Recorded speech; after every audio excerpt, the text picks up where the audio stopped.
Hi everyone, so this is a quick video on the clown pleco. So this is Panaqolus maccus, but I'll also cover Panaqolus SPL448, which could be actually the same species. I would possibly say they are. Morphologically, they're pretty similar.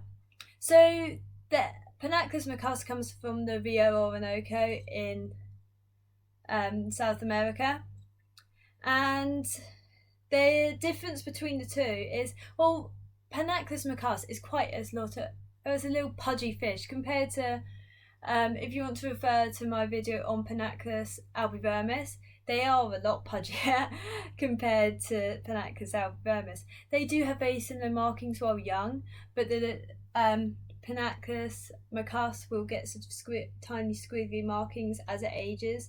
L448 already has them from when it's younger, and they get smaller. They don't get as big as Panaqolus albivermis, which gets to around 15 centimeters standard length from memory, compared to Panaqolus maccus, which only reaches 8.5 centimeters standard length.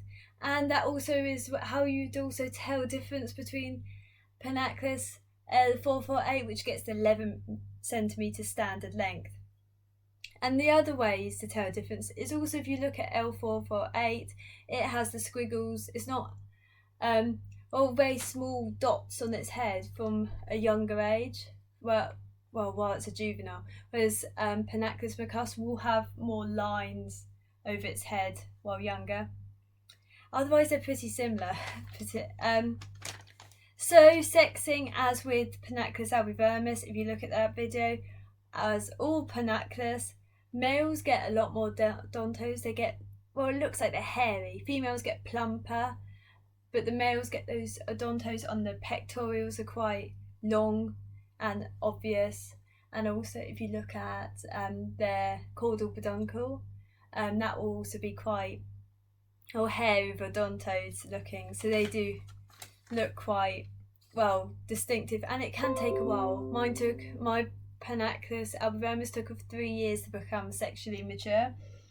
My Panaqolus maccus is a female, so can't really tell a difference particularly. Well, you can't really notice when they get sexually mature. Maybe behaviour wise does change and they're gonna want to breed, but it's really just timing. So perimeters, they are actually clear water. So they're not really blackwater species, but they are very shy. So blackwater isn't going to be bad for them because they do like to be hidden. They're one of the most nervous, hidden species I've had, apart from all my ancestors, because I never see them. So perimeters, 6.8 pH to 7.6 pH, and therefore you could keep them in harder water. I did keep my female in harder water. She's 9 years old, so she's been through a lot. I've had a long time, and she's gonna live longer. So you could put them in pH of 8, but just keep them with other fish that are more suitable with them. So temperatures 23 to 28, they are tolerant of a lot of temperatures. And I would add in seasonal variation. Like with most fish, they do like that seasonal variation. At either end of the spectrum, I wouldn't stay at 28 long or at 23. I would fluctuate between the middle almost. Just, if you get what I mean, it's very difficult to explain. So feeding, watch my video on wood-eating plecos, and that will explain it. But basically, they do not have the bacteria in their gut or the gut machinery, if you want to call it that, to actually assimilate wood. Instead, they are actually assimilating the bacteria which is decaying the wood. So I recommend Repashy Soylent Green as more, because they're just tritivores rather than xylovores. And just, they will eat a lot of other foods. They are very, not fussy at all. But generally you want that sort of all-fruit based diet. So setup, like Panaqolus albivermis, they are very similar setup wise. You want a lot of filtration, a lot of mechanical filtration. I recommend externals, and they might be smaller, but I don't recommend them in really tiny tanks. You're going to be cleaning a lot of waste. And they're for decor because they like to graze on wood, almost like, well, they sort of gnaw at the wood is natural behaviour. So I would have wooden so they are behaviourally fulfilled in where they're kept. And therefore they are shy, they are barely going to come out. So decor, I would just fill it with wood, as I've done here. You can see piles of wood and what was wood but is no non-existent due to Panaqolus albivermis mostly. Also plec caves, different types of wood. So I have got types of driftwood here, two different ones, I can't remember which. Bogwood, I think that's it actually, because did have others, but actually that might be Manzella wood there.